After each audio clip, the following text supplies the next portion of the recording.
Bom dia, pessoal, tudo bom? Então, um abraço à turminha do quinto ano. Por que o seu Jean está aqui? Pois é. Pessoal, a Pro Amanda convidou o seu Jean para vir aqui para falar um pouquinho de história. Poxa, mas o coordenador falando de história, né? Pois é, pessoal, a minha primeira formação foi na área de história, tá? O seu Jean lecionou um pouquinho de tempo, né, nas salas e logo assumiu a coordenação, tá bom?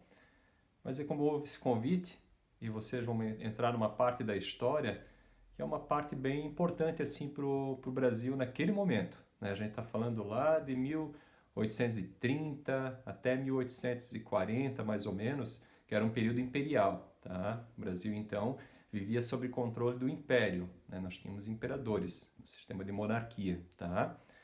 Só que naquele período, de 1830 a 1845, é chamado um período de regência, porque naquele momento já não estava mais no poder Dom Pedro I, né? Nós tínhamos a figura de Dom Pedro II, só que como ele era uma criança, né, com 5 aninhos, ele não podia assumir o poder. Então ele tinha que esperar até completar os seus 18 anos, né? Vai ser um pouco antecipada a questão dele, né, dele assumir o poder. Ele assume por volta de 1840, mas fica esse período assim de pessoas que eram ligadas, grandes proprietários de terra, fazendeiros, né, pessoas da elite, que controlavam, né, junto com esse governo, né, um governo de transição, o poder no Brasil. Mas vamos voltar para a Guerra de Farrapos. Esse é o tema que eu vou tratar com vocês, tá? Vou tentar ser bem rápido e tentar resumir bem, tá, galera? Depois, quem tiver interesse, e é legal sempre, vou dar um destaque aqui para vocês, tá? Vou dar uma dica. É muito importante a gente conhecer a história, né? A gente hoje tem o hábito de tirar foto de tudo, né? Principalmente vocês, essa geração que está com o celular na mão, vocês sempre estão tirando foto, registrando momentos, né? Momentos de vocês, da família, dos amigos. O que vocês estão fazendo nada mais é do que registrando processos históricos, processos da história particular da vida de vocês, tá? E o mundo, a humanidade é feita disso. Então a gente analisa ao redor e percebe, poxa, por que eu me visto dessa forma? Por que eu me alimento assim? Por que a minha comunidade, as pessoas pensam dessa forma, vivem assim, falam desse jeito, utilizam esse vocabulário? Tem toda uma formação, um processo histórico. Por isso que a história é bem legal. Quando eu consigo entender os processos de história, eu consigo entender a minha função, né? Por que eu vivo aqui nesse lugar, nesse local, nesse bairro, nessa cidade, nesse estado aqui no Brasil. Valeu, galera! Voltando para a questão dos farrapos, a Guerra dos Farrapos ou Farroupilha, né? Foi só lembrando, só destacando, tá? Que foi uma das grandes revoltas do Brasil. Durou aproximadamente 10 anos, né? Foi a mais longa, tá? Infelizmente houveram guerras, né? Mas por quê? Por que houve isso? Gente, é um movimento que começou aqui no Sul, tá, galera? No Rio Grande do Sul, um movimento muito forte, mas era um movimento que levantava uma bandeira voltada para a questão econômica, tá? Aqui no Rio Grande do Sul, praticamente no Sul, nós tínhamos muitos pecuaristas, pessoas que lidavam com gado, né? E desse gado, né, eles vendiam muita carne. Naquela época eles chamavam muito de charque, né? Como a gente não tinha as tecnologias de hoje, tinha que secar essa carne, né?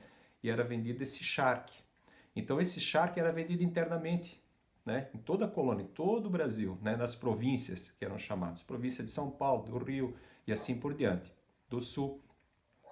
Esse charque era vendido, só que tinha um problema, gente. O problema ali que causou esse conflito dessa guerra, né, foi o preço abusivo dos impostos, tá? Então, o governo imperial cobrava, não só aqui do Sul, mas em todas as províncias, impostos, né? E sobre a carne era cobrado valores altos, altíssimos, na hora da venda, né? E esses pecuaristas, esses grandes produtores acabavam tendo pouco lucro, né? E o problema maior, galerinha, olha só, presta atenção agora, tá? Que esse vai ser o fator chave para essa revolução, para essa revolta. O fator principal é que muitas carnes vinham também concorrentes, tá? Concorrência, galera. Vinha do Uruguai e vinha da Argentina. Lá também tinham produtores, pecuaristas também, que produziam essa carne e vendiam aqui no Brasil, tá? Só que olha o detalhe, vendiam com preços e impostos mais baixos, tá? E isso causou o que aqui internamente, aqui no Sul? Muita raiva, galera. O pessoal aqui ficou irado com essa situação. A galera aqui ficou bem triste com essa situação, né? Cobravam tão pouco lá de fora, dos outros países, da Argentina e do Uruguai, e aqui internamente, do povo daqui, se cobrava tanto. E aí começa uma luta armada, tá? Se mobilizam exércitos, né? Que faziam parte de pessoas comuns, pessoas que trabalhavam nas fazendas, né? Não vamos pensar que foi todos também, todos se envolveram nesse conflito, não foram todos, tá? Mas uma parte. Escravos também, né? Olha só, gente, escravos, né? Que acabavam trabalhando nessas grandes fazendas aqui no Sul, também acabaram entrando nesse conflito. Infelizmente, nesse movimento houve muitas lutas e muitas mortes, tá, galera? Infelizmente. Mas assim, ó, resumindo mais um pouquinho, os conflitos foram acontecendo, né? Houve grandes conquistas aqui, né? Esses exércitos locais aqui no Rio Grande do Sul conseguiram grandes vitórias, né? Conseguiram colocar o seu poder em hegemonia, tá? Esse poder, essas lutas também passaram aqui para Santa Catarina, em Laguna especificamente, tá? Com alguns revolucionários. Aí a gente vale destacar dois grandes nomes, Giuseppe Garibaldi e Anita Garibaldi, eram, né, marido e mulher, eles também se envolveram nessas lutas. O Giuseppe era um revolucionário lá da Itália que estava aqui no Brasil, né, e acabou também se envolvendo nessa revolta, certo? Bento Gonçalves também era daqui do Brasil, aqui do Sul, do Rio Grande do Sul, tá? Então, pessoas assim que se envolveram diretamente nesse movimento. Gente, lá em 1800, desculpa, estou pulando anos aí. Lá em 1845, essa grande revolta chegou ao fim com um acordo entre a província aqui do Rio Grande do Sul, aqui de Santa Catarina, com o Império, né, com o sistema, com o governo monárquico. Então, entrou num acordo de baixar esses impostos, tá? Então, houve essa baixa nos impostos, houve uma cobrança de impostos daqueles produtos que vinham da Argentina e do Uruguai, tá? Aí a coisa foi se acalmando, foi serenando e o conflito chegou ao fim. Tá bom, pessoal? Tem outras conquistas também, né? Outros acordos comerciais que aconteceram naquele momento, nesse tratado, tá bom? Mas daí eu dou a dica para vocês estarem pesquisando, vocês vão estar lendo, juntamente com o material que a professora Amanda vai disponibilizar para vocês no Moodle. Valeu, galera! Vou parar por aqui, senão o vídeo vai se estender. Um abraço forte, espero vê-los em breve, tá bom?